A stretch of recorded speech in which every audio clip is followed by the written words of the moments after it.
Good morning, everyone. Today, once again, our nation is grieving after the horrific, tragic events in Texas yesterday, where an 18-year-old teenager shot and murdered 19 children, young, innocent, beautiful children, as well as two others.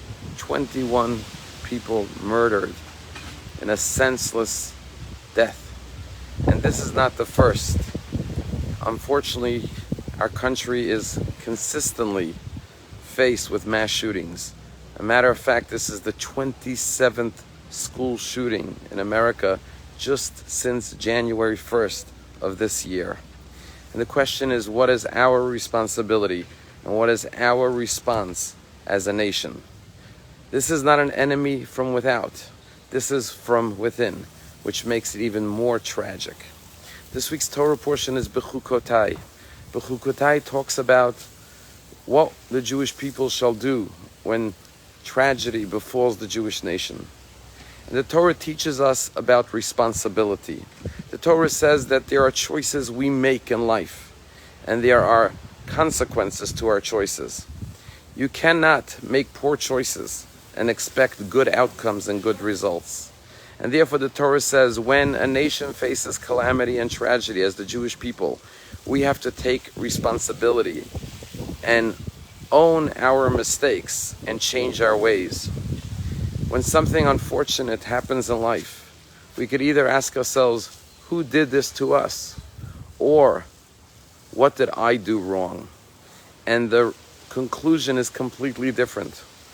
One conclusion leads to a sense of victim mentality, that I am powerless and I am a victim of other people's actions and my circumstances.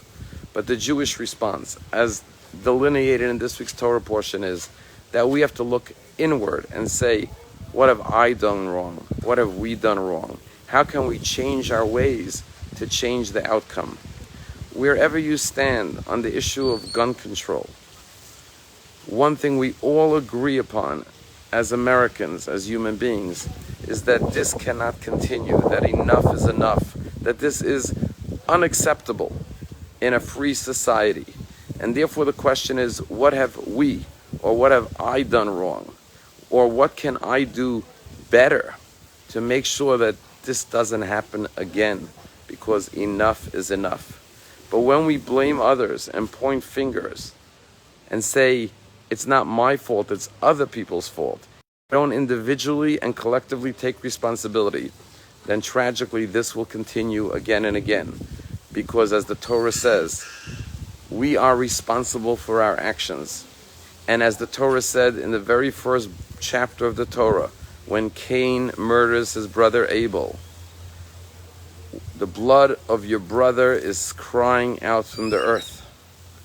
The blood of these 19 children and the two others that were killed yesterday, as well as the hundreds of others who have died in senseless murders this year, are crying out from the earth to us and saying, how much longer will you remain silent? And as the Torah tells us, Lo tamod al dam reyecha, do not stand idly by while the blood of your brother is being spilled.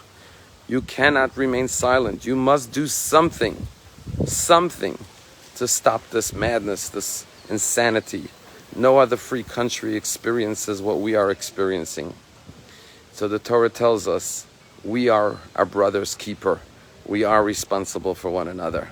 They tell a story about a boy who went to his rabbi with a butterfly in his hand, and he said, Rabbi, I have a butterfly in one of my hands, and my question to you is, the butterfly alive or dead in my hand? And he figured if the rabbi says it's dead, he'll release the butterfly and show the rabbi that he's wrong, it's alive. And if the rabbi says the butterfly is alive, he'll just tighten his grip on the butterfly and show the rabbi that the butterfly is dead. The rabbi looked at the little boy holding his hands together with the butterfly in it. And the boy said, is the butterfly alive or dead? And the rabbi said, young man, the answer is in your hands. The answer of the future of America and whether school shootings will continue is definitely in our hands.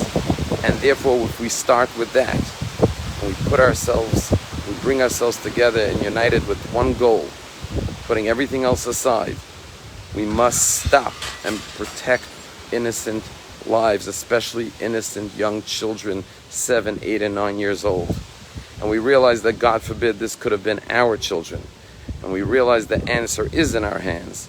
And surely we will find a way to stop this tragedy that's occurring right before our eyes.